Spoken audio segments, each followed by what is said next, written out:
Hey everyone, and welcome to the Infinite Respawn podcast. I'm Chicken. I'm Oak Tree.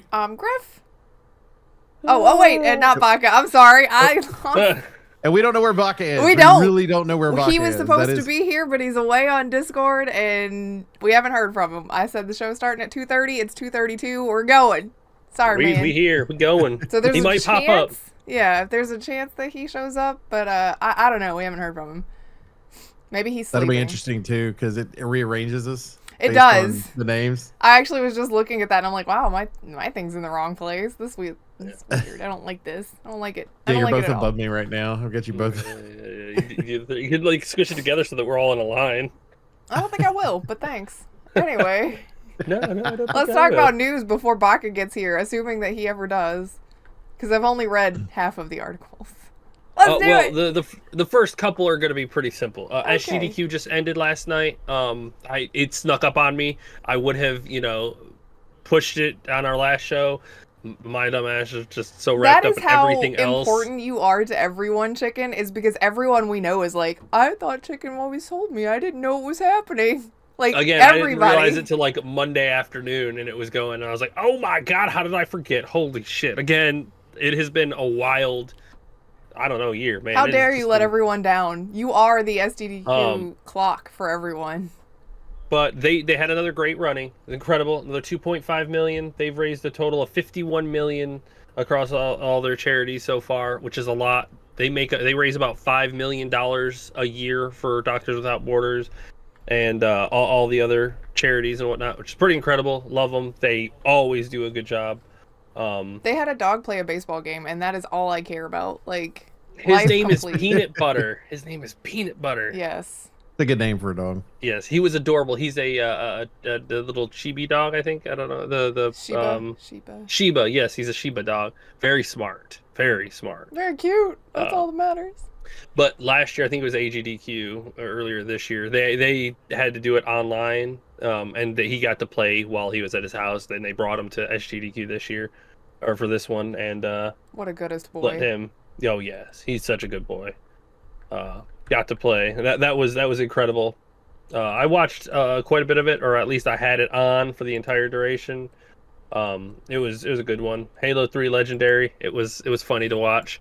It was Master Chief in three ads. That was pretty much it. 3 ads? Oh, yeah. Okay. You said, I thought in 3 ads. I thought you meant like in 3 commercials. No. It was Master Chief and then the elites. And they were just kind of chopped liver, literally. And they even said that at the beginning. They're like, don't mind us. We're just here as spawn points for Chief. We're just here to help him out. That's pretty much it. So that was pretty great to watch. Oh man, some of these people are just super good at everything. Crazy skilled in video games. It is unbelievable. Watching the Baldur's Gate 3 run too was just hilarious. That one's in an hour, and I know the game is still new-ish. It's I kind of wonder too. Like how they'll streamline that. Glitchless. Well, you really only have to get to Act 2, but no, he goes all the way to Act 3. He went all the way through. Okay, because you can end the game in Act 2 if you want. Yes, he went all the way to the Act 3, and yes, basically I think he runs the Githyanki, I think it is, and does the increase or gives him flight or increased jump speed and triple jump and whatnot. And he could just like jump so far through the acts. Yeah, like so far through the acts. I think he finished the game at like level 3, level 4, because you could talk your way out of most situations. A couple of the boss fights though, I found absolutely hilarious because one of the little cheat strats. Don't spoil anything. He sets down a pack of eight smoke powder bombs. And just blows stuff up. No, and then he has his character pick them up and throw them. And since it's a pack of 8, he just picks it up, throws it at the boss. Boss dies instantly. Boom. Explodes. And then he sets the other pack of 8 down and then throws it at the boss and it goes boom. There goes the next boss. And like 2 turns. Okay, then. Explode instantly. How many hours do you have in a game to figure out something that's like that? Oh my That's goodness. a great I can't question. even imagine. I can't even imagine. I don't even look for that kind of stuff. I'm just too busy like actually living in the world, and other people are like, how many smoke barrels can I carry? How many can I group into a group and throw at one time? Like, none of that crosses my mind ever. Oh, don't give me that. I'm a barrel mancer. We were literally playing last night, and you're like, I've never done this fight without using Barrelmancy. I didn't do anything except for pick them up and then sit them around. I wasn't like, how many can I throw at one time and just nuke the boss? Regardless, that's Barrelmancy. Well, hey, it's a legit strategy. I'm an idiot, so... It's a legit strategy. Anyway. It is not one that you could actually do in real life, but yes. I mean, you could. I mean, you guys will say it depends. I've seen Batman, blow up barrels and whatnot. Don't bother me. I'm just pulling out barrels out of my pocket. I don't think in this place that I'm not supposed to be. Yeah, yes. Don't mind me. Don't mind me. I'm just here. Beauty of video games. Oh goodness. Any other highlights from this year's that you wanted to mention? I'm sure there was a ton, but like I said, I had it on a lot, but I was also doing a lot too. So. Yeah, we were busy IRL this year, so. Yes. But yeah, it was a great event. I'm glad they raised a ton of money for charity again, and I will try to remember AGDQ in January and try to remind people before it happens. He's gonna forget again. I probably will, unfortunately. Maybe. But to jump topic, we've played Exoprimal before, and this July 11th. Yep, July 11th, the end of Season 4. It is the end of support for the game. Shocking. I'm kind of surprised that they carried it this long. For a whole year. Yeah. But I love the way Capcom is going to do this, though. Like, the game is done. They've released it all. It's in its completion, and all 4 seasons are done. From here on out, from July 11th, the Season 1 will come back. All the stuff that was unlockable, all the stuff that was buyable will be back again. And then every month, the next season will take over. So July 11th to August 11th is Season 1. 11 to 11 is going to be Season 2. And they're just going to rotate the seasons every 4 months for the foreseeable future. So if you miss something, you just got to wait for it to come back around. And you can just play through the other seasons until it comes back. Do you think, because we've all played this game, it was a $60 price tag. We talked about that before. That was the killer. Right? Do you think the outcome would still be the same, just maybe 4 months from now, had it been free to play, or a cheaper game, or do you think it's this was just inevitable? I think it's inevitable. I feel like I think they would have done a couple more updates, like a couple more, if the game would have had a high enough player base to keep it going and keep it it's a cool premise, but it does get incredibly repetitive. I mean, there's only so many maps, and even the maps feel same-ish in a lot of ways. And then you're always seeing kind of the same things over and over again. There's only so many enemy variants, I guess. So it does feel like it only has so much to offer as far as time you can put in and see new stuff. Versus, I mean, it's fun enough though. I mean, like shooting the dinosaurs and everything is pretty fun. If you like being the big dinosaur, that's pretty cool. I'm pretty terrible at it, so that is out of my things that I do in that game. But I enjoyed it the few times we played it. I know that Baka didn't like the game. Yeah, Baka didn't. He never really had his groove with it, but I think he was looking for. He has a very specific kind of play style that I think he was looking for, and that game was not going to offer it. Like, he was looking for Pharah from Overwatch, but in Exoprimal. Yeah, and I loved it. Like, as a third-person shooter style game, in my book, I think Capcom can make good multiplayer games. Like, RE Resistance, it's that, which I'm still waiting for it to get cheap enough so that I can get it for you people and we can play. It's that game is fun and interesting because you have one person who's the overlord, and then you have the 4 people who are the characters who have to work their way through each of the maps. And you can customize the maps. You put traps where you want, keys where you want. You can do however you want. You can edit the layout of the map and then, build those loadouts. You build map loadouts, which is pretty neat. You can always change it. And then you build your decks for cards, which you can activate, throw down zombies, big monsters, things like that. So Capcom has good ideas. It's just that it almost feels like Nintendo with their multiplayers. They're getting there. They just haven't quite hit it yet. Yeah. I don't disagree with that. I think there are a lot of cool premises. I think Outbreak style game would be great in this day and age because the RE engine is so good. And if I could have, you pick one of the characters and, you pick a situation in Raccoon City and then you have to, solve the puzzles and then beat the monster and then, people escape, things like that. They're getting closer and closer to something. RE-verse was okay too, but again, Not lacked quite. player base. It's because those two games, Resistance and RE-verse, were locked behind games. Because the one that you're talking about stuck to Resident Evil 3. Yeah, right? RE Resistance was onto RE-verse, RE-verse was... Actually, I think you were right. RE-verse was 8. Resistance was 3. Yeah, you're right, okay. But yeah, they the one locked that them you keep behind talking games. about that you wanted us to play was Resident Evil 3. Yeah, and I can't be like, buy Resident Evil 3 for the extra PvP For the game. add-on. Yeah, it feels weird. They should just separate them and then let the community kind of grow from those games. But keeping it locked behind a single player game, kind of, it's not a fun barrier of entry for people to I get feel into like it. though that I love the concept and the fact that they're trying to expand their universe and be creative with it. But it's one of those where there are groups of people that would play that multiplayer that would never play that solo player game, and so I agree with that. Yeah, So they got to stop doing that. Yeah. Especially since RE3 was, yeah, I was about to say the same thing. They attached it to one that was panned anyway, so Yeah. I mean, for $10, like if you wanted to play RE3, $10 is about as good as you're going to get. It's that is about as worth as you're going to get for that short of a game. $10 is great, and then Resistance on top of that is good, but you're going to want both of those to make that $10 worth it.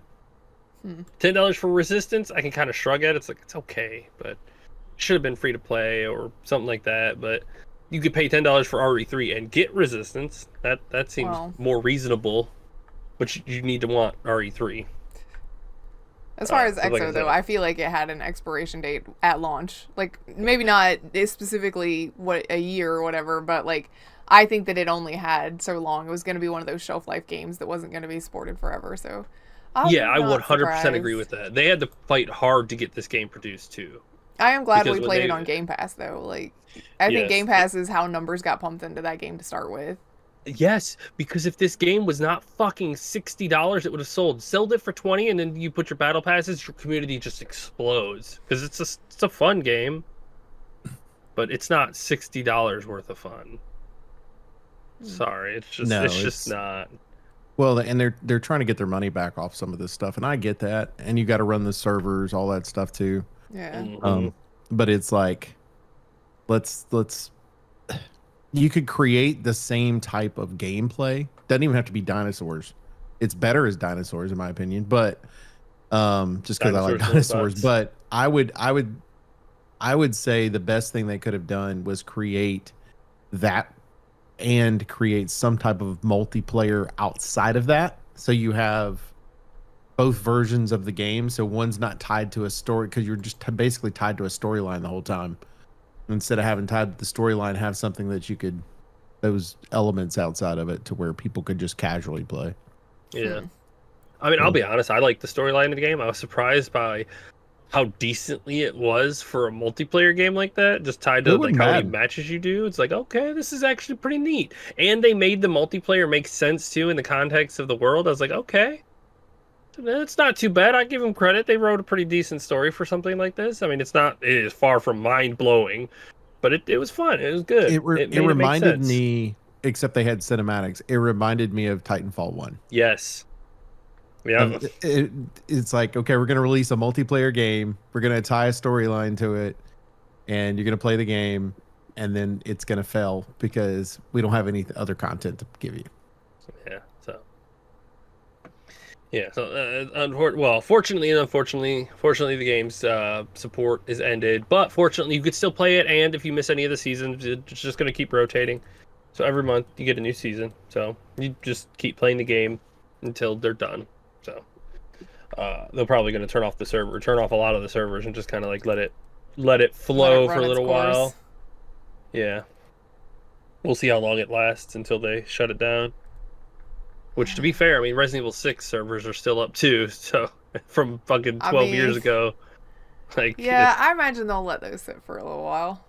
Just kind of forget about it. Yeah, I mean, Capcom's got so many servers, and they probably know how to like reuse them. So if somebody connects to them, they can be like, okay, here's an unused server. You can use this to run your game. Same thing with Resident Evil 6. Oh, somebody's actually playing Resident Evil 6. Okay, you need a server to run on? Here you go. So it's not literally set just for a specific game. Oh, but yeah, that's the end of Exoprimal. At least support. It's you can still play the game. It's not going anywhere right now.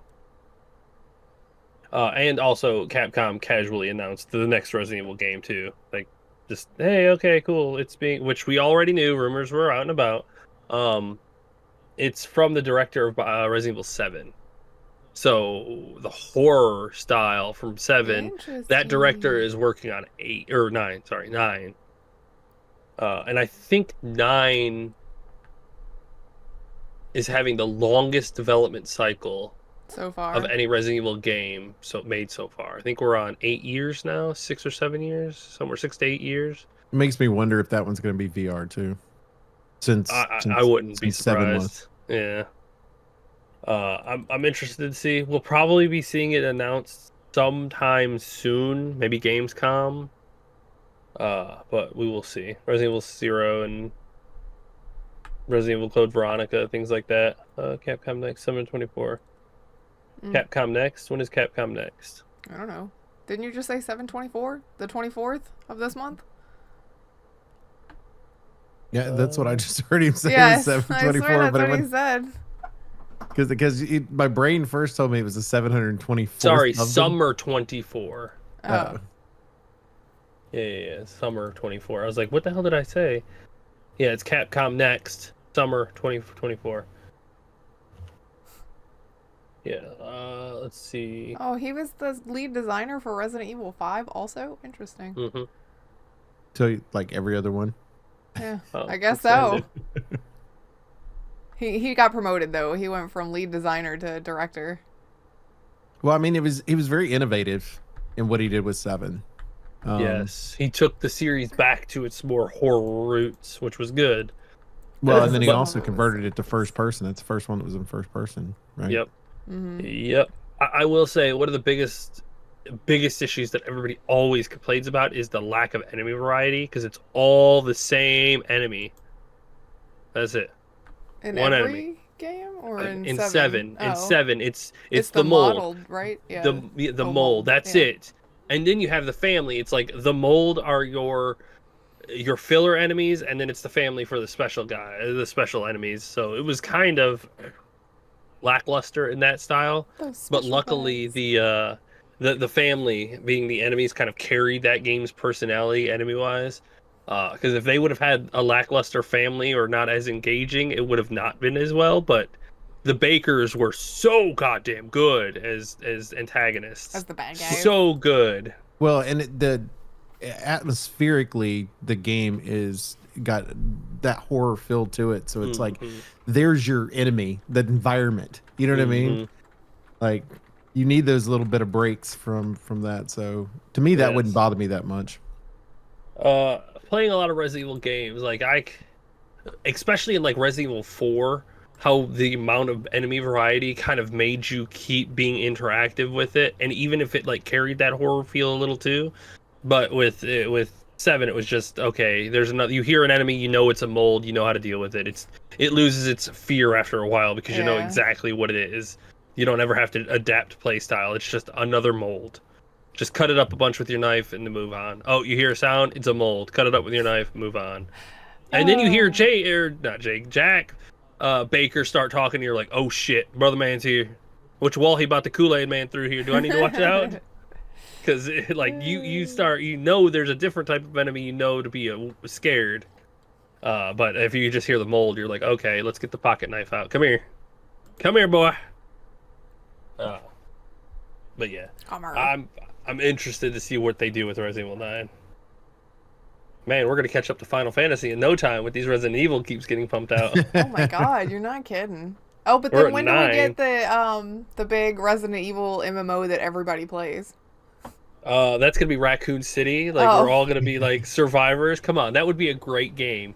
If Capcom would do something like that, that would be awesome.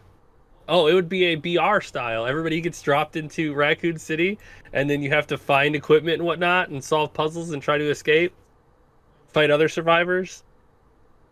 I don't think I'd do BR style. Or work together. I mean, you could just do the work together then. No friendly fire. I mean, to be fair, all you got to escape. do is like a Left 4 Dead style and just move from point A to point B based on your description. We're all working together. That's too simple. You gotta have an open world, and there's a timer. After the timer runs out, the Nemesis gets dropped in and starts hunting players. Come on. Or it's Mr. X first, so you can hear the giant footsteps, and you're like, oh shit, he's around us. And then Nemesis drops. Oh man, good stuff. Good stuff. Blacker finally got back to me. He's not feeling well, so I'm glad I know now. Okay. I was starting to get a little worried. Yeah, I know he was away. Yes. But well, hopefully he feels better. Yes, that's what I said. So I'm like reaching over my microphone to reach the keyboard so that I can actually type to somebody. Promise I'm not being weird about it. Lies. What else you got there, chicken? But that's it for Capcom. But talking about development wise, there is a movie that's been in development hell for years and years. You know what? I saw that article and I had honestly forgotten about any sort of announcement about that movie. I don't even know. Same. I don't even know how long ago it was talked about the first time. I don't know, but they did that with Assassin's Creed too. What Assassin's Creed took 12 years to make or some stupid shit. It took a while. Yeah, I don't know how long ago it was talked about the first time. But yeah, it's the Watch Dogs movie, live action movie. It's finally began shooting, so maybe we'll see something in this decade. I mean, there's no like announcement on what the plot line is or if it follows one of the games or not, so Aiden, you gotta follow Aiden. Everything's following Aiden. I have a feeling it's gonna be one of those it's terrible direct to streaming services, nobody watched it kind of things. Well, everybody's gonna watch it, of course. Well, especially if you put it on a streaming service. I'm sure it'll be on Netflix or something like that anyway, but I feel like here's part of the issue you run into with Watch Dogs is when was the script last updated? Yeah, because you're dealing with technology that has improved over the years. That's actually what I was thinking too, are you talking about like hacking 10 years ago? Because by the time the movie comes out, it's going to be more like 15 to 20 years ago, and you're going to look real dumb. I mean, I guess unless you put the date on it so that you're watching a... Yeah, but I don't know. I don't know if I like that. Anyway. I've always been a big fan of like the CGI artists react and stuff like that. Well, recently... Linus Tech Tips has done one where they react to like computer hacking and stuff like that in television shows, and it is some of the funniest shit because they're like, "Yeah, that's not how that works," and so that's what makes me think what it's gonna be like as a whole movie. What is it gonna be like? Is it gonna be one of those where it's absurd that can never happen that way, or is it one of those? Okay, that's kind of scary. Yes, it can. I don't know. I guess we'll find out eventually. Yeah, but what's interesting too is I think they've pretty much stopped making Watchdog games anyway. I know, right? Maybe this is the precursor to a new Watch Dogs game. Maybe, but they've like put everything on the back burner on it because Legion didn't do too well. Yeah. And to be fair, I think the first two were the only ones that were good anyway. I honestly, for some reason, did not realize, like in my brain, it had just slammed 2 and Legion together, and I don't know why. I was like, oh, there's a third game? Oh yeah, that's right. It's because in my brain they were the same because I haven't played them, but they seemed similar-ish. Which is, I'm sure, terrible. I'm sorry. I'll go play the other one. I did play the first one. The second one is the person looks like a graffiti artist based on the way they like dress and stuff like that. It reminds me of the new Spider-Man movies. The way Miles dresses, like when... Yeah. I do think it's funny. One of the comments on the article is that you'll have to sign up for Ubisoft Connect before the movie starts. Accurate, painfully so. Oh my It's gonna have a God. QR code on there that everybody has to fucking scan with their phone, and The it whole won't start theater until has to sign everybody in. scans on it. I don't have a phone. Then you have to leave. Yeah, I think it would be hilarious though if like somebody just because you could buy like a local ad on your theaters a lot of times. You go in, you'll have the local ads, and that's one of the ones Just that's to mess with hilarious. everybody. Please Just sign to into your mess- Ubisoft account. No, no. I'm not doing it. You It's can't very make on me- brand for Ubi though. Very, very on brand. That's funny. What else we Too got? funny. Speaking of things that are in development, Sega has talked about their new Crazy Taxi game. Is it gonna be like, what do you do in Crazy Taxi? I never played the original. You deliver people. You deliver pick people up and because you're a taxi. deliver them to Okay. another place. Yeah, you deliver people. But it's going to be open world massive multiplayer, which I can't wait to watch these people try to deliver each other in and just try to drive past. Can I Boom. be the pedestrian, like the one that needs to go somewhere, or do I wanna have be to a drive the pedestrian. taxi? You got to be a driver. Aw. Well, and the controls were always wonky on Crazy Taxi anyway, so I'm interested to see if the wonkiness is still there in a game like that, or if they've fine-tuning it since they're making it multiplayer. I'm interested to see how they want. Like, are you going to be able to just like drive through other cars, or are you like you're going to have people who are trolling who like crash Yeah, like into what's each the other? griefer situation I here? feel like there's going to be a griefer situation here. Is what I Yeah. feel like is going to happen. Yeah. preventing.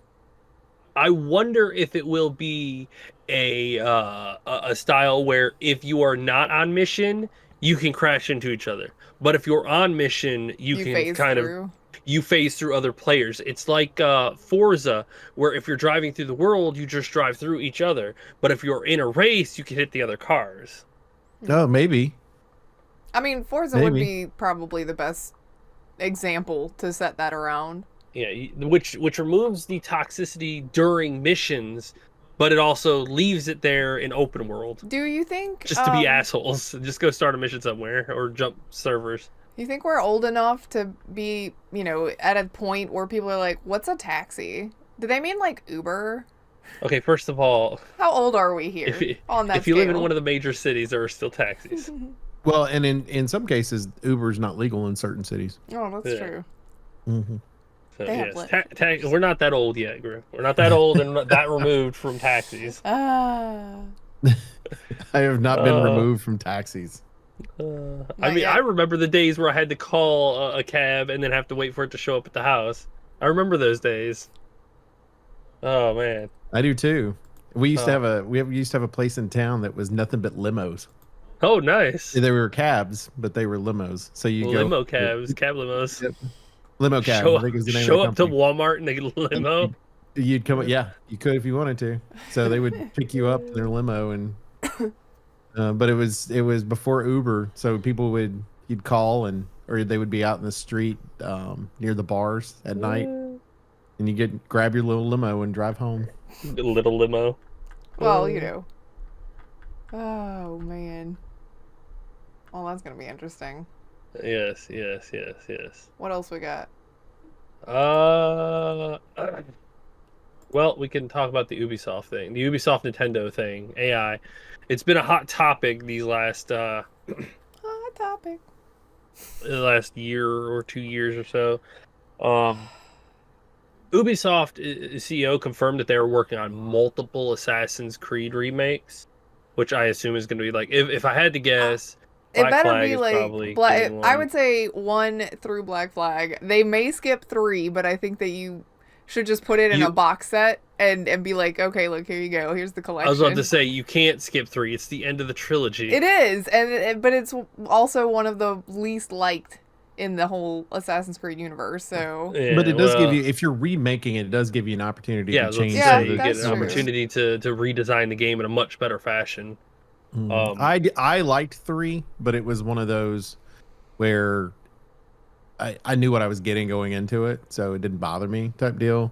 But I also understood when you leave, the Ezio series and you go through. yeah, it's like whatever was going to be compared- the follow up was going to be hard whatever to the follow follow-up up. is. Yeah. They wrote themselves into a corner. I don't think there was anything they could have done. Even if they wrote a AAA perfect game, it still wouldn't have mattered I don't because think it they wrote wasn't themselves 2. into a corner, but Well, I didn't 2 say a was corner. just I you just did. You said said they wrote themselves into a corner. That's exactly what you because said. of what they did to 2. If they would not have done a trilogy for 2 and it would have been 1, 2, 3 period, it would have been fine. But they went 1, 2, 2.1, 2.2 and then 3. But I think it's because of how much people enjoyed 2 and the characters and the world and whatnot. And I would argue that like base game 2 is what everybody is gonna point to when you're like, what's your favorite Assassin's Creed? It's gonna be because Ezio's young and you get to watch him go from young and stupid to, you know, more wizened and actually good at everything. Also the setting is fantastic. Like just climbing around Italy is pretty freaking great. I would be super interested to see if there's information on when people say Assassin's Creed 2 is my favorite, if they are talking about just the second game or the trilogy. It's Do you probably talk about it as a single? It's probably the trilogy because you get to see his whole story. And I think that that's why people like Ezio specifically so much is because you know the most about him. You get to see such a deeper side than, you know, your single one game because you got the 2 additionals and it went through his whole life. He got special treatment, which is why people, because they didn't do that for the first one or the third one.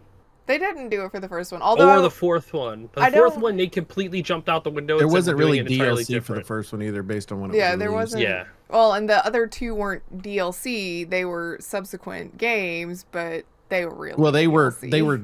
Nowadays, they would be DLC. Yeah. But Yeah. because of when the era was, it was like because this was the same era that we were buying map packs for Halo. Yeah. Yeah. Well, You and the know, Halo 3, and then we had a Halo 3 ODST, which should have been a Yeah. DLC for Halo, but it was sizable enough that it got to be a standalone as well. Right. Yeah. So it's like it's the same era, and I like my favorite of the Assassin's Creed is 4, just because I love the whole which Black Flag, which is the whole pirate theme and everything that's there. But 3 starts that little love for it, which is why 4 exists the way that it does, because it's like you got a little bit of the taste of the combat. The storyline's mediocre. There's some stupid parts of it, but it's one of those where like I enjoy it, and so it doesn't bother me like it does some people. But like 2, there is just something about 2. Yeah, my that you favorite's just 2, and It's because there's 3 games to it.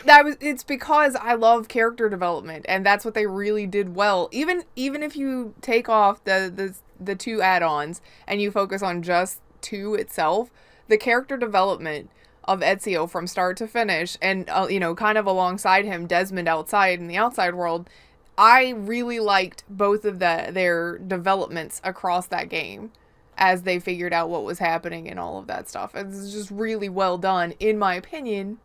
And I don't feel like they've done it as well in some of the subsequent ones. But again, I think some of it is they shifted focus from the story to story elements to gameplay stuff, and then, you know, by the time that we get to Unity, we've got a bloat on the maps because they're just trying to get you to log in every day and play for 3 hours or whatever. Mm-hmm. They moved away from writing a good story to bloating a game. Like they want you to play it more. And Well, from they what do I- have good story. Like from what I understand, Unity has a really good story. The problem is getting through it with the bloat. Yeah, that is definitely the problem. Once they started, because you went through the previous Assassin's Creed games and you could get certain upgrades for your gear if you wanted to and whatnot. And yeah, it definitely made things, you know, a little easier and smoother. But in that one, it's like, you want to do this next mission, your power level's not high enough. Go and do some of our side shit until you can buy the next hat. And it's like, I really hate you. I really do. Thank you. But I from what I understand too, again, I fell out of love with the Assassin's Creed series over stuff like that, and I just haven't gotten back into it, but I've heard that the stories have also gotten a lot better. Like, they've started writing stories again instead of just trying to get you to do stuff. The map bloat did not change, but at least the story content's a little stronger. The newer ones are supposedly, like, after Valhalla, are supposed to be smaller in size, which is Thank good. God. Because I mean, Valhalla was just a massive beast. They just kept adding to. I mean, to the fact that you know, at one point your character's riding a bear as part of the DLC or whatever it is. It's like, come on, man! Like y'all are just you're just creating massive game that it's just When we talked stupid. about the map, when they showed the Valhalla map, and it's like, here's the base, the actual map outline, and then they show it to you with all of the stuff on it, and you just can't see the map for all of the icons and garbage. It's like, that's too much. That's too much. Don't overwhelm your players visually by opening the map and being like, oh god, what is all of this? Oh, I don't. I understand there are certain items that people like adding, like the going in and doing. There are these little small details in games, like the game they introduced in Valhalla, which I can't think of the name of it right now. People just loved. I love it. If I had a real life version of it, I'd probably play it a good bit. Oh, so it's like Fable's card game, the pub game thing that you could do. Yeah, and then Witcher had one as well. Yeah. That ended up becoming card game stuff. So, I think that's. I love it when that creativity is shown inside of a game, to where the developer goes to their artist and goes to their designers and say, hey, we need you to create a game inside the game. And that's kind of like their little passion project to be able to create. Like that part of it's so cool to me. But then turning around and going, all right, we've got 27 missions here that are all exactly the same, but they're spread out across the entire map and they're all easy as shit. But you got the travel time is going to take you longer than the mission you have to do. That's the part that annoys Climb the the shit out of me. 45 towers so that you can see the map better.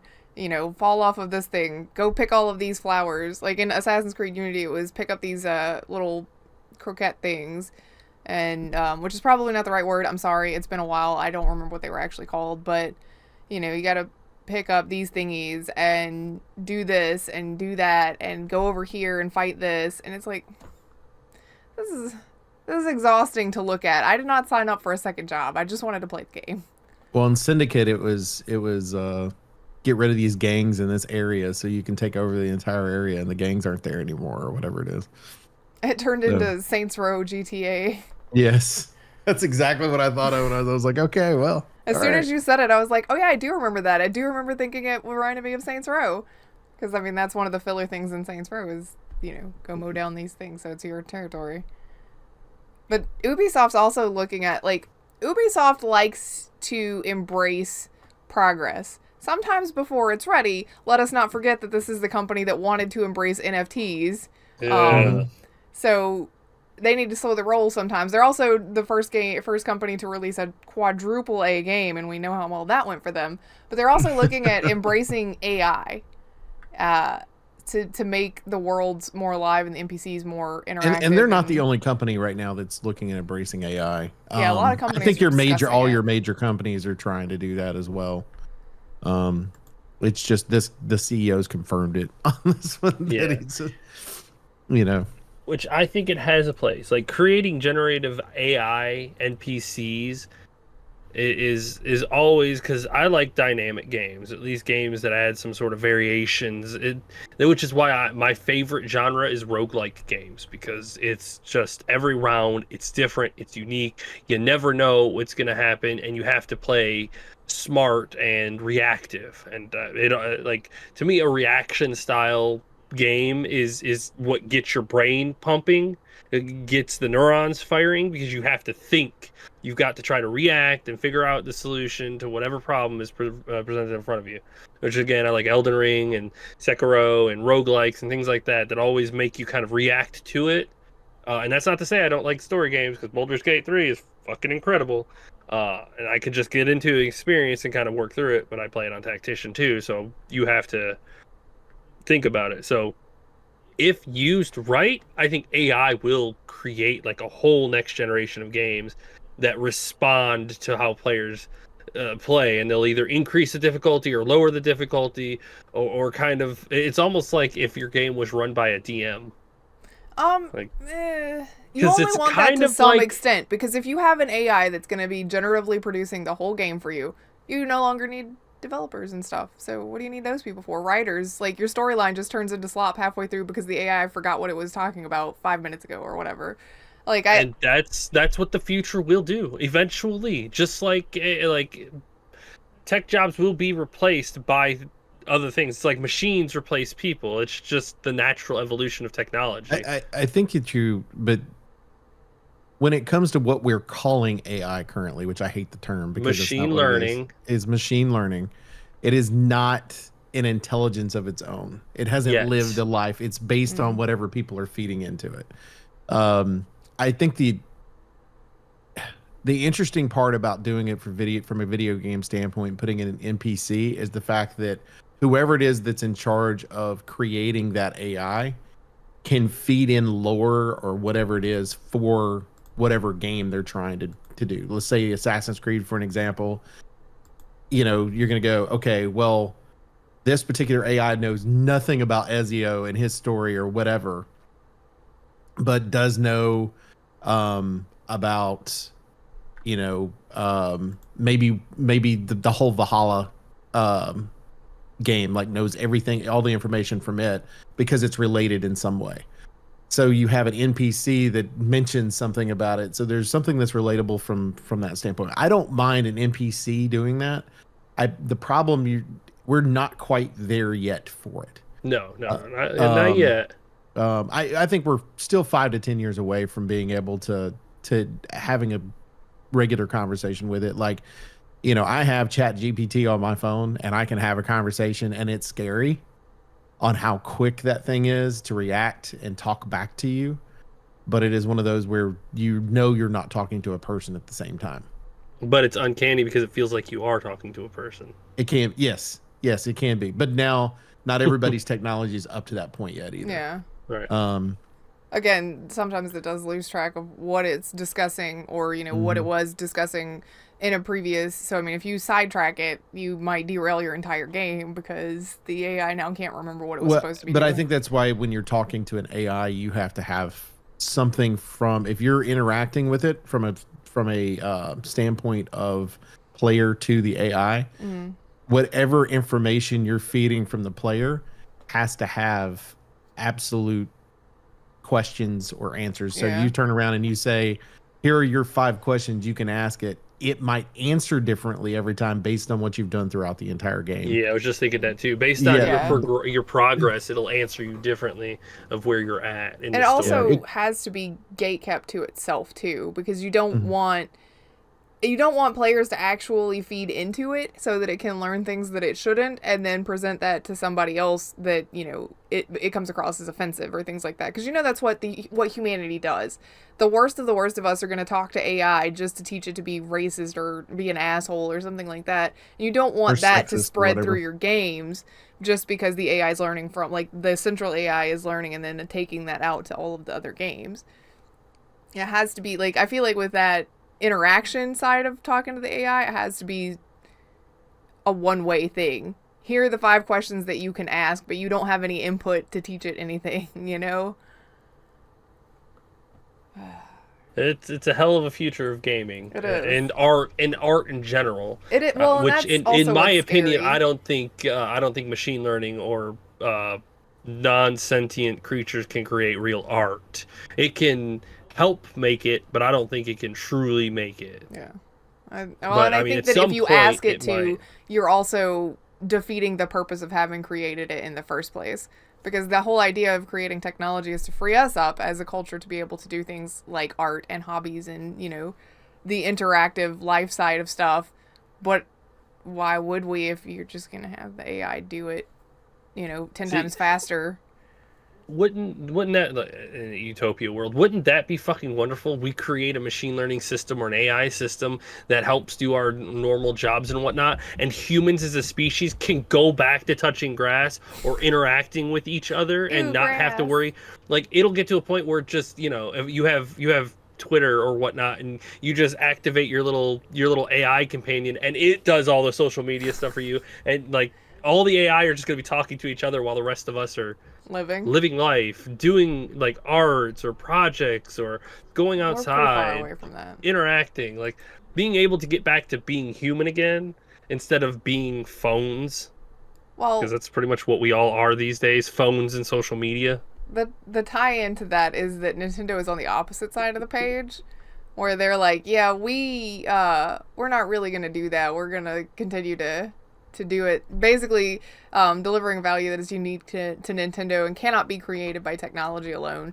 That was part of their statement that they put out there, because it is one of those things where it's like, you don't want technology to be doing all of your, you know, cultural arts stuff too, and things like that. Well, and I'd also argue too that since we were talking about Ubisoft for the first one and Nintendo for this one, if you look at what Ubisoft's trying to do with their games, technology-wise, stuff like that, is more advanced of a game versus what Nintendo's trying to do with the game. And so I would say Nintendo, if let's say that I was like, all right, you get free AI, guys. Both of you get free AI. I feel like Nintendo is going to need that less by a lot compared to what Ubisoft would need that for. And any of the large corporations that are out there, because they're trying to produce it for everybody.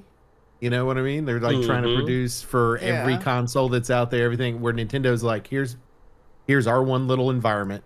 This is where we live. Our one little ecosystem. We're going to stay inside our ecosystem, and we're not getting outside of that.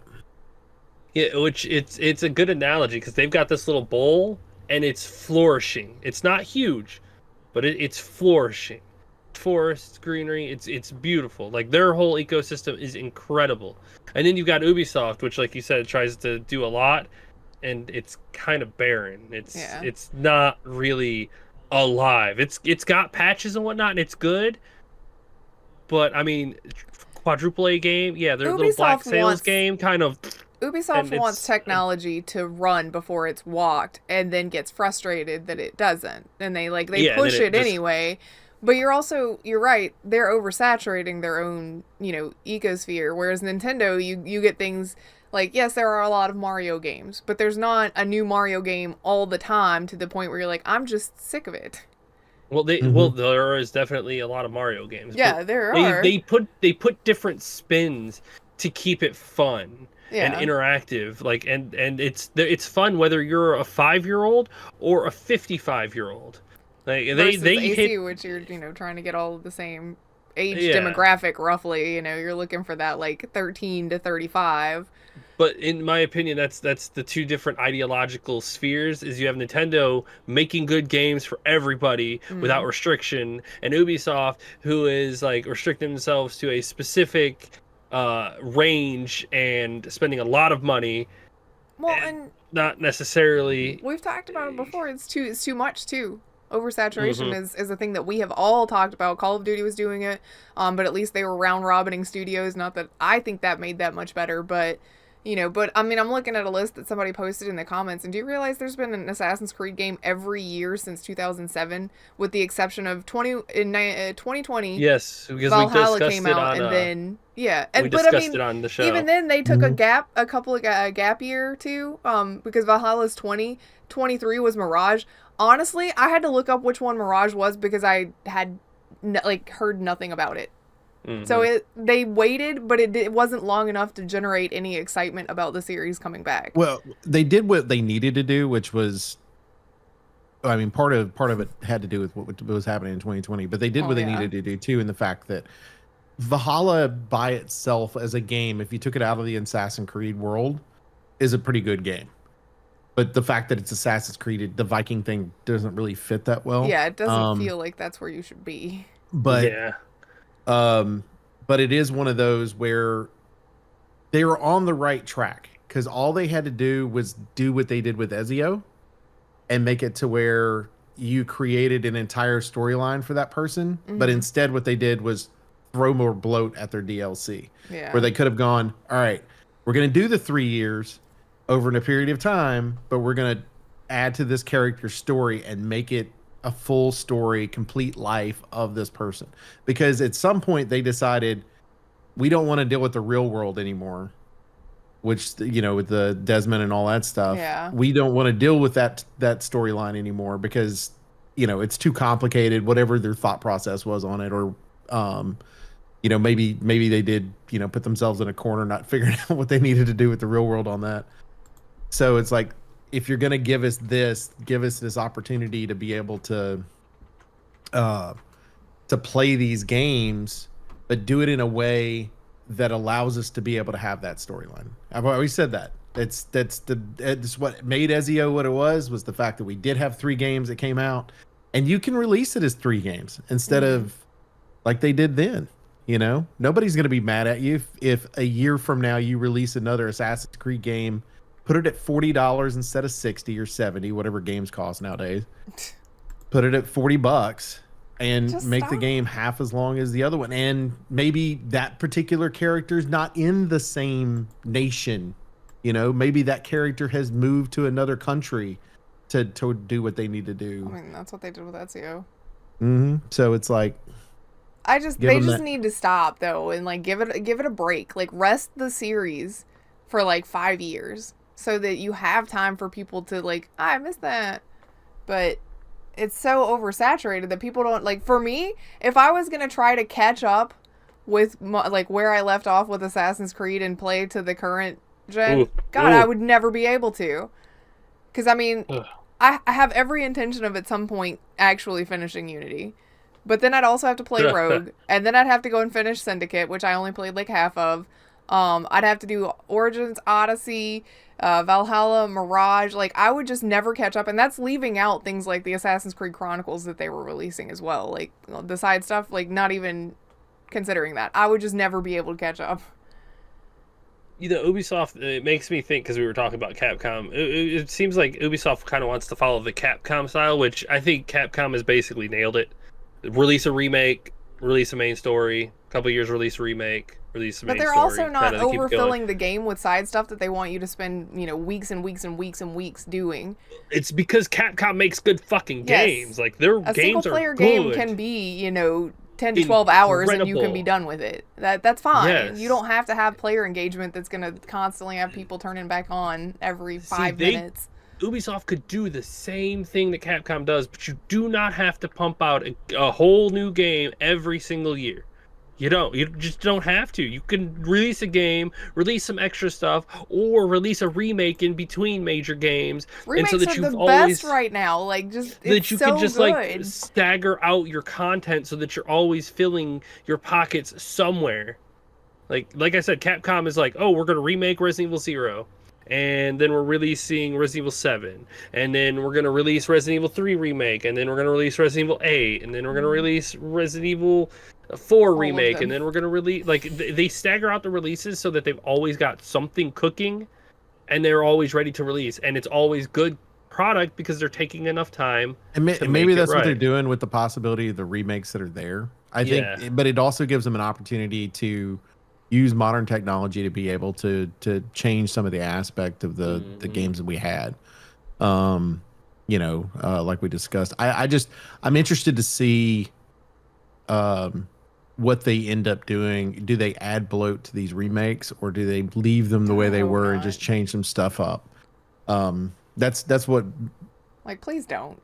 That's what kind of is going to be interesting to me. And also, if you rebuild 3, do you make the combat on the water similar to 4, so you have that continuity that's there? Yeah, probably. You streamline the combat so that it plays more like 4, because that's like you said earlier, like that's where they kind of stepped into it and it laid the groundwork for 4. But 4, I think, is where they nailed that. And if they want to do an actual remake the combat in 3 so that it feels like 4, because that's what they actually wanted out of it. I think that would be fine. I don't think anybody would be up in arms about it. I would hope. I also feel like with Ubisoft, I feel like they feel too safe. They're going to keep churning out stuff, but I feel like, because our other article that we have to talk about, so this kind of ties in, EA was doing that for a little while, but I think EA burned themselves super hard. And so I think that EA, not that they're making a change in super good or anything right now, I think they're being more metered and measured about their releases. And I think that they're trying to care more because they're burning their own company to the ground. Yeah, I was about to say, I think it's because they're scared. I don't think they're doing it for the right reason. Yeah, I think they're just scared, and they've got to do something to get the quality back to what people liked about it before. And I kind of wonder if they're going to take that approach with this Dragon Age game. That's why it took so long in production and everything. And it still doesn't have a release date, and I'm mad about it, but soon, hopefully. because I just am curious. Like, just want to know when. But I do think that Ubi's not afraid, and EA is, and I hope that it pays off for them because they're doing a lot of different stuff in Veilguard. I hate the name change, but they're doing one of the things that, well, what this article is about is that unlike Elden Ring, there's going to be a difficulty settings thing that you can change in Veilguard, and they will have a very casual friendly mode called Storyteller. It turns off death so you just don't die. Enjoy your immortality, people. The interesting part to me is like this is a continuation of a story that you've already been dealing with where you could die. Yeah. But now you can't die. I mean, you had to try kind of hard in Inquisition to die, but as a single player game, first and foremost, play it how you want. Play it as you will. Play it as you will within the constraints of how the developers have set it up. Like, I'm not condoning like people that go and get trainers to basically put an easy mode into Elden Ring. Yeah, if you go against the developer, I saw the comment down there and it was perfect. The developers are technically the referees of their game. They decide what rules are allowed and not allowed. Like, and if you go outside of what they allow, then it's cheating, and you're cheating yourself from the developer's view. So whatever, fine. That's my thing. Is you work within the game, you play in the vision of the creators. You go outside of that, you're kind of changing what they made their game to be. And again, it's a single player game. Do whatever the fuck you want. I don't care. But outside of their rules, I feel like that's kind of doing injustice to the people who created it. I do think so, but whatever. This one's interesting. You've got your easy, which is storyteller mode, adventure, which is your normal mode, and nightmare. But there's also an option called Unbound, where you can change the difficulties like as you want. Like you can turn on and off aim assist, or you can tweak the health pools for the enemies, or how much damage you do. Like it's in all of our survival games where we're like, I want XP to come a little bit faster than punching 37 trees before I get 1 point. Let me make it 1 point for 37, or 1 tree for 37 points. You can kind of do that in this game too, which is an interesting take on it. Like, because it can go both ways, right? So you could make it to where you're making the game easier, or you're going, no, I don't want easy mode. I want to make this hard. Yeah, these enemies have 50 health each. How about they had 150 health? And you're like, you do you, I will not. See, okay, this is just my opinion on it, and you can take it however you want. But I feel things like this, like in this style of game, like in this action RPG style of game, I feel that shows a little bit of lack of confidence in your ability to be able to balance a game properly. Where you just say, I'm not even going to try. Here's the default settings. You can change everything. We don't have to worry about it. I feel like the default setting is balanced, though. Like that would be that. Hopefully, your normal setting is a baseline balance where it doesn't feel like you're too weak, but you also don't feel like you're steamrolling everything. Like you have a chance in combat, but there's still things that might hurt you pretty badly and things like that. Like, but that's all going to be subjective. Your baseline. Well, I mean, but that's going to be all subjective. Halo lets you add skulls and whatnot, so here's your baseline of normal. I've also turned on cowbell and... Are we going the skulls? Are we going with the skulls being it, or normal, easy, normal, heroic, legendary being the difficulty? Well, but that's the thing is that would be the Unbound, because the Unbound basically sets you on that baseline of normal and lets you tweak what you want. So you're adding the skulls to it to tweak what you want. Because if you think about the way Halo works, like we've discussed this before, if you think about it the way Halo normally works, so... There is legendary is the top. That is the way you're supposed to play Halo. Right.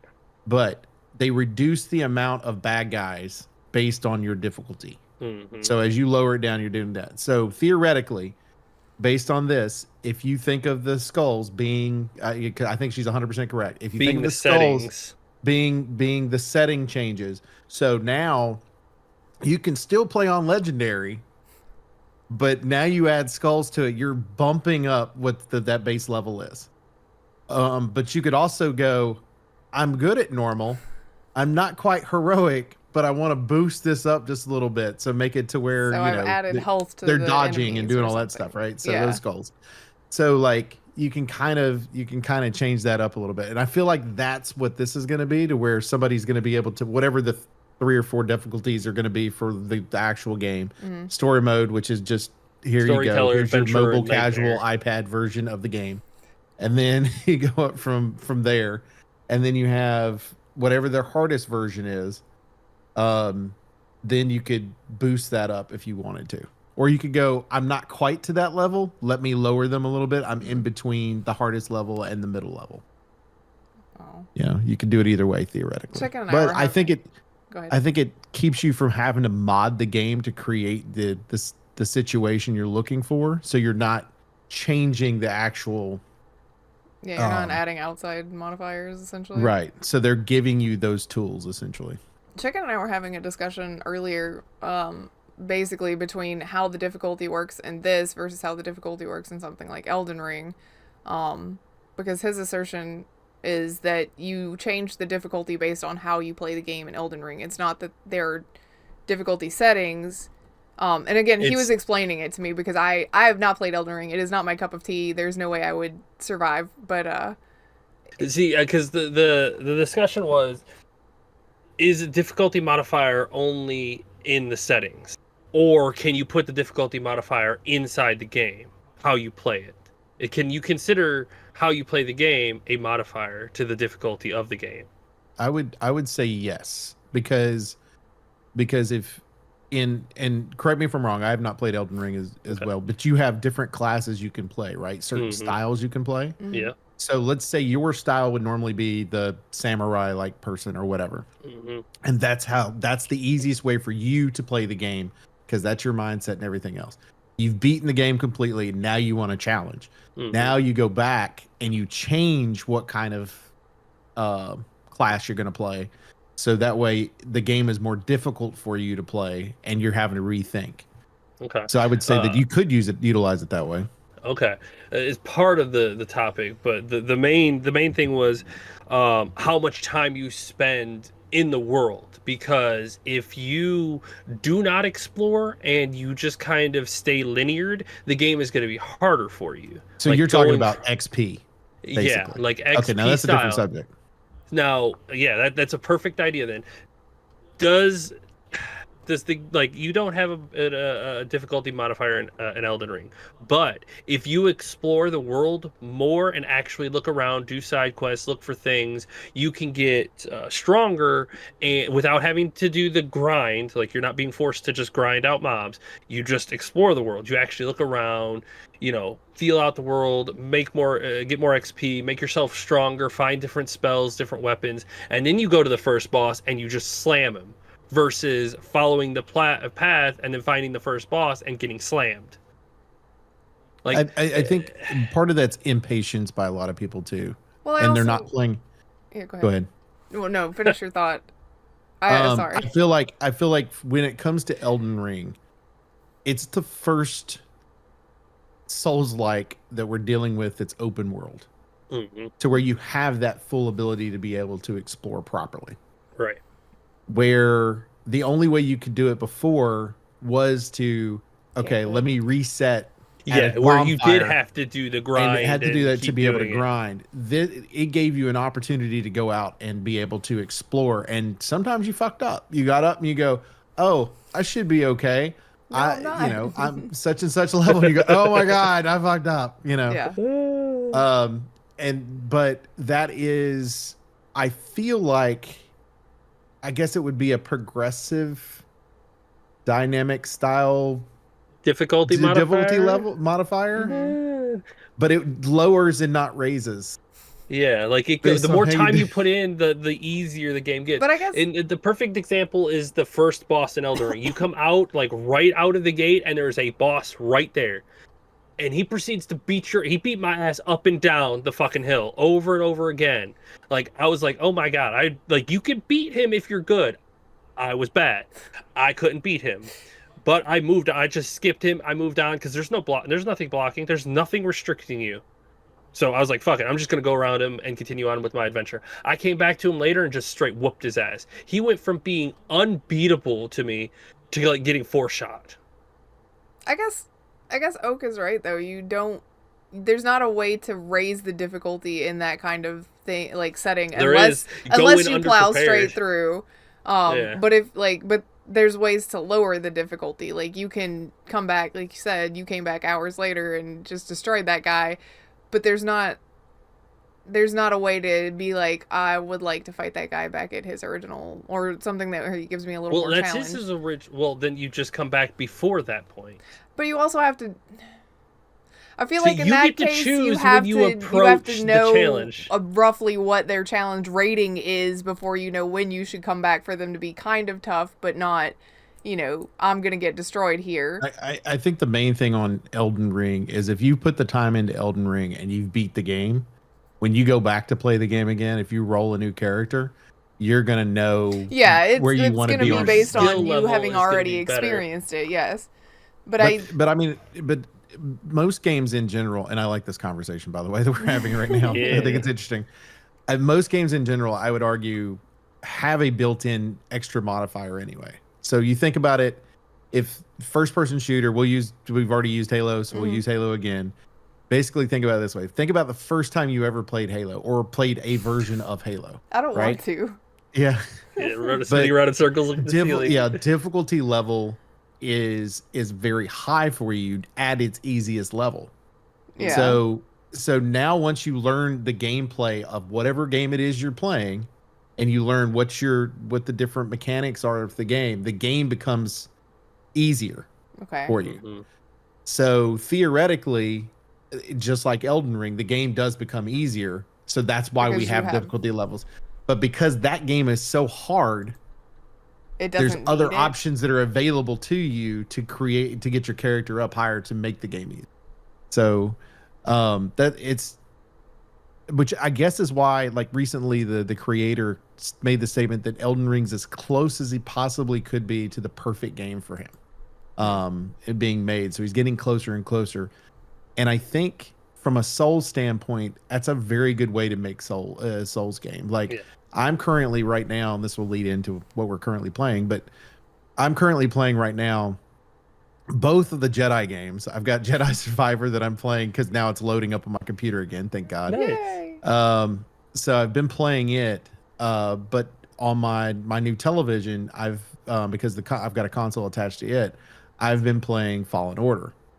And playing the game, they did a great job. They did similar to what Doom and Doom Eternal did, which is once you've progressed to a certain point in the game and you've beaten the game, your character should already know some stuff, where a lot of times you'll go to the sequel and some reason your character's completely forgot how to fucking reset fight. to level 1, so what happened? Yeah. So, but thankfully, because your character's a Jedi, he's learning in the first game, he knows stuff in the second game, but he's learning more stuff to be able to progress and do better, right? Mm-hmm. So, but if you go and explore that world that they've created in both cases, and you go around and you look for stuff, it makes the game easier because your XP goes up and you're able to unlock more stuff for yourself. One of the things that Chicken and I were talking about, because and again, this links into what we're also playing. I just finished that Immortals of Avian game, and that game did not incentivize you to go and look at anything. There wasn't really side quests, so before that's even the question, no, not really. That's not the issue. But I do like, because when Chicken and I were talking about Elden Ring, he was like, you don't have to grind the same enemies. You just go and look for the side quests and there's a lot of stuff that you can miss. Just explore the world. It's open to play like however that. you want. Give me an incentive to go do that in an open world game. Like, put a, little plot hook somewhere where you heard somebody talking about a thing that's happening over there so that you're interested in going to look at it. Immortals of Avium was like, there's collectibles all around the map. Okay, cool. But I didn't know I could go back to parts of this, like, the palace that I was at. I didn't know I could go and explore that because the one place that I always came out of looked like a dead end at the end. Until one day I was like, I'm just gonna go see what's over there. There was actually, like, a whole nother hallway that takes you into another wing of the palace that I literally never had to go to in the game. They never even mentioned it. I never saw characters walking over that direction. Nothing. I had no idea it was there. Because they didn't incentivize me in any way to go anywhere but where the story told me to. It's like, just in a lot of games, put in some side quests that have a lot of games will make it easier for you to do that anyway. Because what they'll turn around, like in your case, you never had a reason to go over there. So a lot of games will go meet Bob over in the corner. Go talk to so on and that so hallway, so you can see it. And you go, put a what's character over over there for me, like put a mission character over there for me to go and like have a heart to heart with out, because every time that in this Immortals game, which again I'll talk about it, this game was not stellar. Anytime that I had to talk to anybody, it was in like 3 places in the main palace. So I didn't even like. Why would I assume that I could go anywhere? And if I could talk to auxiliary characters, they had like 3 things to say to me, and then it was a looped chat, and that's it. And they never became important to the story. It never incentivized me to go anywhere. If you want your world to feel alive and open, and you want to do that difficulty modifier thing like Elden Ring, you have to tell players that they can do a thing, because sometimes they don't realize it, and your design makes it look like that's not how it works. It makes me wonder now, if thinking back on it, when Destiny first came out, it like huge. The very first Destiny was massive. People were constantly grinding on it, and our thought process is, why are you constantly grinding on this game? I'm wondering if because you had the different planets you could go to and the moon, if you could do all that different stuff, it made them feel like they were exploring something that, even though it was the same thing pretty much every time. It felt like exploration, but it wasn't. It felt like exploration even if it wasn't, because I like the gameplay of it, so I can just land on the moon and just start shooting everything if I want to, because stuff's constantly popping up. But if I just want to go shoot stuff, then I'm doing it. But there's so much of that game now that I'd get confused trying to start it over and go back through and play. Well, and I feel like that's another difficulty thing, though. Like, you talked about the shooters thing. I love Borderlands, and a lot of people that love Borderlands love it differently than I do, and that's fine, but I can't do it their way, because they will go back to the same area and load in and fight the same enemies, and then load back out, and then load in, because they're looking for a variant on the drop, since the stats are randomized and whatnot, and they're also grinding XP for that. I can't do that. And I like with Borderlands as a shooter that I can go all the way through the actual story without having to stop and do that, because it's, I mean, I could go back to the same areas and farm out some XP so that I'm extra strong. It has that option, but I don't feel pressured to do that, because I can still play through just fine. Whereas I know with Elden Ring, it's like, you're going to want to come back to that after you go do something else. Go find something better to do with your time. But again, it has to incentivize you. And I guess incentivizing for side quests feels more like an RPG thing than it does anything else. Maybe? Yeah. Because I was thinking about it. We talked about it again. The conversation that Chicken and I were having before the show was all centered around Dragon Age versus Elden Ring, because it was about the Dragon Age article. It was about the difficulty styles of that. They're 2 totally separate games. They do it in a very stereotypical RPG style where, like, with Dragon Age Inquisition, you've got to go to the hinterlands. And as soon as you get there, you're at this camp that you're supposed to meet an NPC at, and she's like, hey, yeah, here's the thing. You should look at how you can help these people. And that opens you up to talk to the people that are in the little area there, and they all have side quests for all over that map, like that specific area of the map. So they're sending you, hey, I need you to go get this thing that's way over there. And then when you get way over there, you're passing 2 other quests that are asking you to go in a similar area. So, like, it's more organic about how you're going about getting the XP stuff. And it puts it, like, it doesn't put it in your way so that you have to trip over it to go and do the things, but it does make it so that, you are getting XP as you go about it. If you wanted to just bust through the story and say, I don't care about those people, whatever, you kind of can. With Dragon Age, they did try to time gate you with that stupid war table in Inquisition, but other than that, you can usually, like, just go through if you wanted to. But they also incentivize you to go about doing the other stuff. You gotta give incentive for that, instead of it being like, go grind that out or whatever. Or just, who cares about the rest of the world? It probably doesn't matter. Don't go look at it. But thinking about the Elden Ring and all these different games have types of curves and whatnot, and I've been sitting here like thinking about Sekiro. Like, that game is extraordinarily difficult when you start. Like, its skill curve is almost opposite of normal games. Like, as you get better, it goes up. But Sekiro starts off difficult as shit, and it is hard if you don't actually get good. Once you learn the mechanics, get good, scrub. Like, you actually feel like an entire badass Like all you got to do is learn the mechanics and unlock stuff, and then it's extremely difficult game that becomes extremely easy if you get good. Like that's all. That's like as simple as it is. Get good, and you feel like a badass. It's not like Elden Ring or any other Dark Souls game in which you know there's different enemies and things like that. Like they get stronger or you get stronger. You don't ever get stronger. There is no RPG in. There's no stats or anything in Sekiro. It's all mechanic based game. How well do So you learn it? yeah, it's you just have to learn the game. The difficulty is a solid line across it. Nothing gets harder, nothing gets easier. It's all the same. It's how good you get at it is the difficulty modifier. You If know, you are bad, the game is difficult. But if you learn the mechanics, the game is easy. Even you could handle it. It's just learning it. Well, you I'm not could good at probably, parry timing and things like that, and I know timing was huge in that game for you. I'm not good at that. yes. So Yeah, like learning the game is the difficulty modifier of Sekiro. Like if you learn how it works, you can get good at it. You do get. You can't. You just do get good. You learn the mechanics and the game becomes easy because there's no other variant to the game short of learning the mechanics. I do think this has been an interesting conversation because you really don't realize how many different games do their difficulty leveling differently. Also, I do think it's interesting you mentioned the parry thing. That's one of the things that it mentions you can adjust in Dragon Age, is how difficult it is to parry the attacks. Yeah. Yeah. It's like, oh, but like I will not use that, but I will be bad at parrying the attacks. in Sekiro, you just learn it, and it almost it's the best term to use. It's a rhythm based game. Like you can just see it and like almost feel the beat because of the way the enemies move and the way they swing. It's so rhythm based, and like playing it was an experience. Like learning the Makiri counter, which took me way too long. The game was I spent, I think it was an hour and a half on a boss struggling my ass off. And then I happened to be looking through stuff and I saw the Makiri counter. It's like press B when you see it. And I'm like, I fucking press B when he goes to stab you with it and stomp on it. And I was like, I beat him the next time.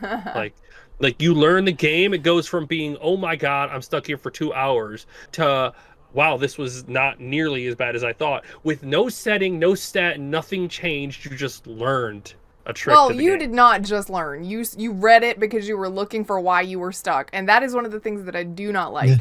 I do not like. That was my fault because I unlocked that skill without actually reading it. You have that's a user error. Okay, it was a forgive that one Makiri then. counter. It's like put your point in, and I was like, cool, Makiri counter sounds cool. I clicked it and did not read it like a dumbass, and then going through my skills, and it's like, oh, that's what it does.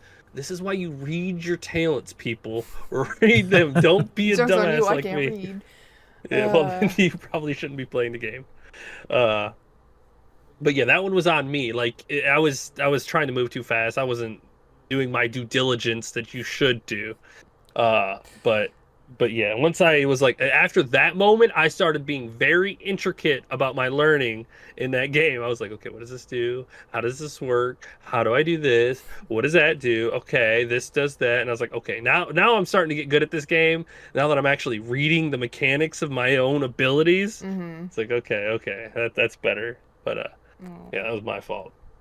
Well, that's interesting. If you have thoughts on difficulty modifiers, how they work, and what games they work in and don't work in, or if you have an interesting game that, that we didn't mention. Yeah, feel free to hit us up on game. Discord or leave a comment on YouTube. Those are probably the two best ways to do it. And we will definitely, we always read comments, and we're always in Discord, so, you know, it's not like it goes unseen. Although it does sometimes take a day or two to get back to comments. Just general work schedules and whatnot. But we see them, and I try to reply, usually. Do y'all want to talk about what we've been playing this week before we get out of here in just a little bit? Because I think we've all played games recently. We have. Yeah. Who wants to go first? Raise your hand. I have been restuck on Baldur's Gate. I'm almost done. Now that your computer will run it properly. Almost a year later, I'm almost done with Baldur's Gate. Yay, I'm proud excited. of you. Finally finish it. That Yeah, is but you pretty took much like 5 months off too, though. I did. Well, he I took played 5 months like off once or because his twice. computer would not run a Right. specific area. So he Yeah, had reason to. They had to optimize that thing for him. Act 3 was rough. Yo, Yeah, a lot of people struggled. rough. Yes, a lot of people did struggle, but it was better. Bach And also it runs finished it pretty this well weekend. I know he's not here to talk about it, but congratulations, Bach finally finished it too. now. Yay! And I'm pretty sure that's all that I have been playing. We've played a few games over the weekend, Some but group games. nothing more than our typical Friday night games. Yeah, Mm-hmm. that was fun. I played Immortals. I've played the whole game now. I finished it. It said when I finished up, it said I had spent about 20 hours in it. So, and that That's was a lot longer than I thought it would. some of that was AFK time. So don't That's necessarily true. take that. I'd probably say actual playtime might have been like 15, 16 hours. But they really got ham-fisted with the story. I can tell why the game didn't do well. Again, a lot of stuff like that where they had auxiliary characters that I thought were going to be important literally never came into play. They were just junk, essentially. Set pieces that you could talk to, and some of the stuff never came up. Like, one character's like, we can't talk because you're this and I'm this, and that means that we're different. Even though that character was around the whole game and was treated as an equal. So I don't understand. Like, I don't know if they forgot that they had mentioned that as part of the thing, or I don't know. I don't know what they're doing. Some of the story two different choices, writers not knowing what each other's doing. it's several different writers. Like, at one point, somebody gets kidnapped, and you see them again later, and they're like, "Oh, but our people," and it's like that. You've been gone for like a couple of years. What kind of Stockholm syndrome happened? Like, what is? And they never explain it. They don't. You're just like, I'm supposed to accept that you are apparently a very different person now. Cool. I wish that as best friends you would tell me what happened so that I had some insight into your character development at all, but I guess that's fine. I guess I don't need it. But they had some good ideas. And the combat is okay. Like, the mechanics that they developed, pretty good. How they implemented them in certain situations, pretty bad. The writing, pretty bad. All of the characters, mostly bad. I mean, imagine how refreshing it was for me to find a character that would finally give me some ounce of honesty after meeting like 10 people, and he was a throwaway character and also an assassin that you would assume is lying, but was the only one that was honest with me. That game, questionable choices. So what's next on your docket? I installed Doom. So probably that, but I have to be careful when I play that because Nugget cannot watch that. No, not at all. cannot watch that. He cannot see that. So that has to be, I know he is asleep. I have a few hours. I imagine it will be slow going.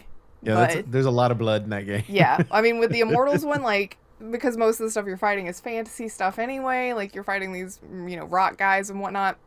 I wasn't that worried about it. Or puzzle solving. That game did not know if it wanted to be a shooter or a puzzle solver at some points. And you're like, okay, cool. Or slightly platformer, which sucks for me.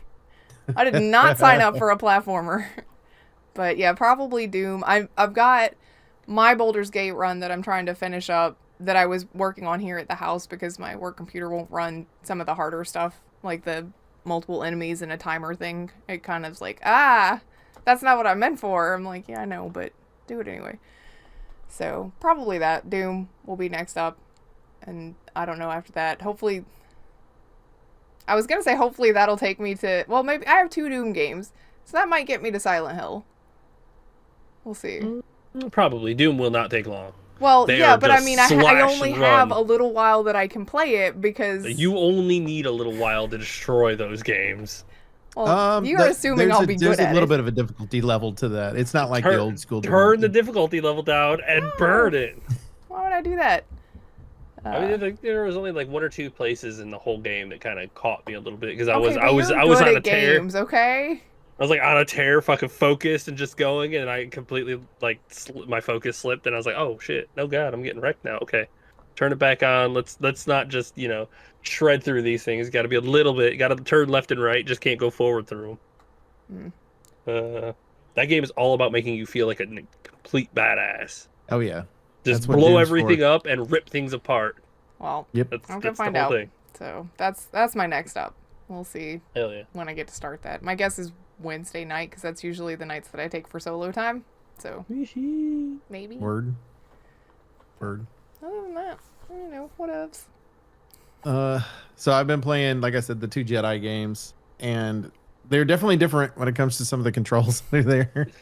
And I'm like, no, I want this ability. I want to be able to do this stuff that I was able to, that I hate can do in the that second so one. much when you were playing the same character but their abilities are reset and you're like, but I know I can do this. I've already done it. It's the problem I'm having is the fact he is more advanced in the second one than he is the first one. And in the first one, I'm like, wait, how do I do this? And one of the things that they didn't put in the second one that's in the first one is being able to like slow motion stuff, like slow things down. Oh, okay. Which they have an ability, it's like an extra ability that's in combat you can do it. But like you utilize it for part of the puzzle solving in the first game. And in the second game, it's not really utilized. So it's like, but I want this ability to be able to in the second one. But for the most part, I've got a lot of stuff in the second one. I'm like, but I want it now in the first. Yes. Yes. I'm really enjoying the plot line in the second one. They do a good job of I want to say there's like 3 or 4 years in between the 2 games in the storyline, which is good. Because Cal, the main character, he gives him an opportunity to be able to grow as a character and stuff too. And each one of the characters that are characters that are in both games, you get a little bit of story of where they've been, what they've done, that type of thing too. So it's kind of nice because they get that catch up and stuff to talk about what they've done. That's one of the games because it's a Souls-like in some ways, and it's semi open world. So you've got like a planet you're on, and you've got areas that you can get to, but until you reach certain abilities, you can't get to the other part, some of the other parts of it. Okay, Both like games are set up that way. Darksiders style, where you unlock abilities, it gives you more yes, that's correct. traversal style. Okay, very very similar. But they're each one of the planets are variant in size, which is nice too, because some of them are going to be like large and open and a lot of places to explore, and some of them are like, oh, not so much, or you'll be in the city or something like that, Right. on Coruscant. But that is one of the few games that I can say that I want to pick fucking everything up, and so I explore the hell out of everything, and I'm going through like there's like. It's Baldur's Gate 3 is the same way for me though. I'm like, I don't care if I've got 72 of this item. I want need another it. one. If it's not nailed down, I pick it up. Baka and Chicken are playing a multi run with me, and they hate it. Yeah, the worst part about it is that she doesn't realize she's only got 2 characters instead of 4 to pack rat with. So I'm sitting there with like this. If it's not nailed down, it needs to be in my bag, right? Oh, come on. Send it to camp. Send it to camp. You people are also the ones that end the game with 87 health potions, revives. I need it. It's like mine. all sorts of stuff, and it's like, yeah, okay, good. But what if I need it, dude? Yeah, I know, that. right? I have it. The game over screen, like the ending credits are playing, and you're like, man, I got to keep those health potions just in case I need it for my next run. It's like, bro, they don't carry over, but they might. They might carry over. I might have needed it for the final fight. That's what I keep. You're very judgy right now. Which is why I will say that I do like playing a tactician, like harder difficulties, force resource using. Like, which is what I told Griff too. It's like when we're playing a tactician, use your shit. Do not ever just sit on stuff going, I hope I find a time to use this. Now is always the time to use it, because you can't use it in the next fight if we don't get through this one. Always use your resources. They added stuff in Jedi Survivor too that was interesting, because one of the planets that you're on, basically you're helping everybody out on the planet, but it'll be like they're like, oh, go out and pick up these stones, and when you pick up the stones, then that allows you to be able to get like different versions of lightsabers or new clothing, or so you're like, I need it all. You know, like a crazy mustache, something like that. You know, like just different stuff like that. And then another one will be like, oh, there'll be these bounty hunters, and you bring back the things for the bounty hunter, and you can buy stuff that way too. So it's like I was like, okay, cool. But I keep recruiting these people and sending them to this my friend's saloon, and like show up, and there's like one guy that fishes, and he's adorable. I love him. He's awesome. So you'll just meet him on a random planet somewhere, and he'll be fishing for these fish to put in this aquarium. And you go over and talk to him, and he'll go down and get a fish and come back up. And I'm like, I kind of wish the mechanic was me fishing instead of you fishing. You know, but you have like a saloon that basically is like a Stardew Valley minigame in yeah, your game? basically. That's cute. Okay. Yeah. So you go through, you talk to all the different people and all that. There's a, because he did it in the first game too, BD1, which is your droid that's with you. He scans anything new that's like you've killed or whatever. He'll scan and it goes into your inventory. Well, in the second one, they figured out what to do with that. So they have it to where you can play against characters you recruited in the saloon, and they have think of it like a chess game. And basically you're playing with your certain characters. You have a certain amount of points you can spend, and any of those characters you've scanned are available to you now. And so you can go through and play that way. So it's kind of neat the way that they've set that up. But I feel so much more like a badass in this game though than I did the first one, because it's like kind of what Chick was talking about with the timing.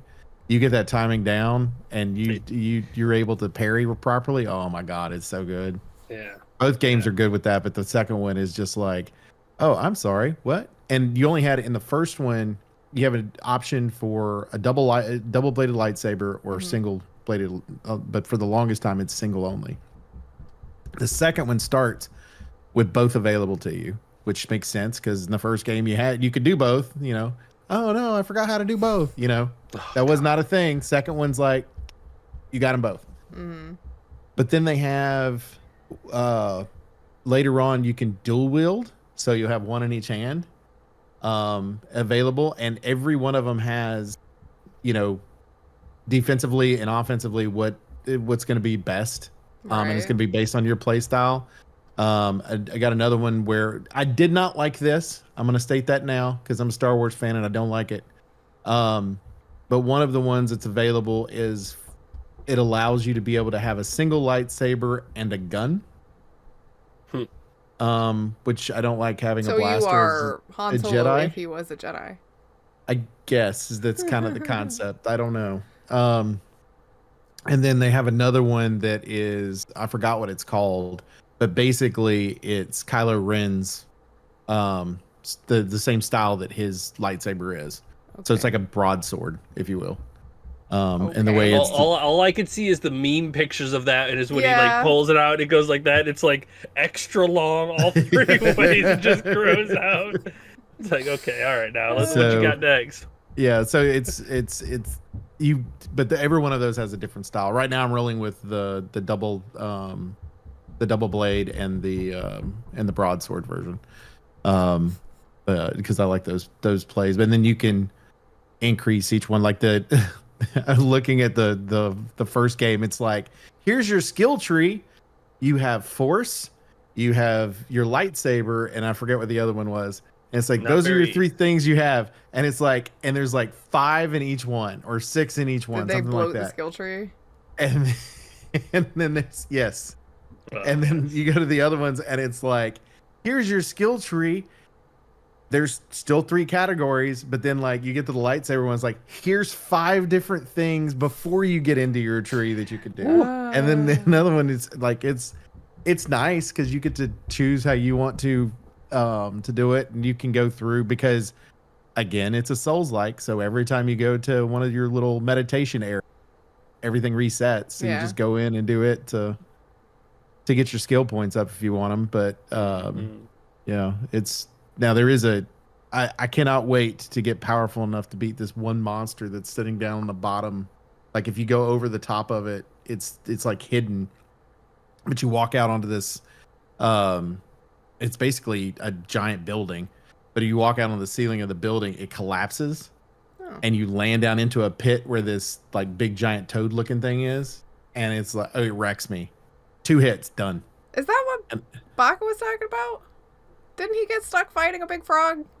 Too? Yeah, I think so. He Probably. Okay. He did. I couldn't remember if that was on the show or if that was just a normal conversation. So I don't remember. Baka I feels don't your remember pain, talking about- Oak. Yeah. I was like, no.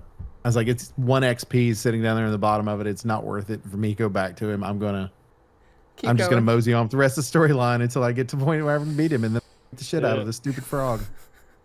I'm coming back for you. I'm coming back for you. I'm coming back for my 2 XP that I got down there like, at the bottom. Ribbit. Mm. Yeah. Yeah, he's brutal. But yeah, it's definitely fun. And I like the storyline. Like in the first, I'd forgotten the first Jedi game ties into Rogue One. And I think I didn't know and that. so now the second one, because I was like, wait, isn't that the same planet from Rogue One? And then I was playing the first one and I was like, oh, it's gonna be because because of things. because of what they were talking about without giving it away. But yeah, I was like, okay. I was like, okay, this makes a little bit more sense now. But yeah, it's pretty neat. But I've enjoyed it. And then I would just like to state this is all I'm going to state about it. I've already told you all. Titanfall 3 needs to exist. It needs to come out. It needs to happen. Oak is I don't think it's so gonna happen. wound up about it. I've heard about it all week. Titanfall 3. Like Titanfall all 3 week. was already released. It's called Apex Legends. No, not that. No, not that. Sorry. It's a great BR, but no. That's all you getting. That's all you getting for Titanfall. Give me some Titanfall. I need some multiplayer. Some new multiplayer. Yes. The amount of people that are still playing that game too. But there's like 20 people watch it on Twitch. Yeah. But I mean, still people, I guess. Yeah. I guess. Man. Anything else? No, not yet. End of the month, Not we'll yet. have stuff. We'll be starting a new game in our group at the end of the month, so I'm sure we'll have more to talk about then. Woo! Well, we do appreciate everybody that hangs out every other week at Every Respawn. Oh, make sure that you hit that sub button as well as the little bell so you get that notification when one of these goes live. Also, make sure you go to twitch.tv/EliteChicken313 where we're about 3 months away from fall. Woo! Woo! Yeah. And then he'll be able to play games. Or even play games again. Yay. Play games. Yay. Also, make sure you go to twitch.tv/MDBOaktree. You can catch me on there as well when I go live. For Infinite Respawn, I'm Oaktree. I'm Griff, I'm Chicken. and Baka's not here. Bye! Bye. See ya. Please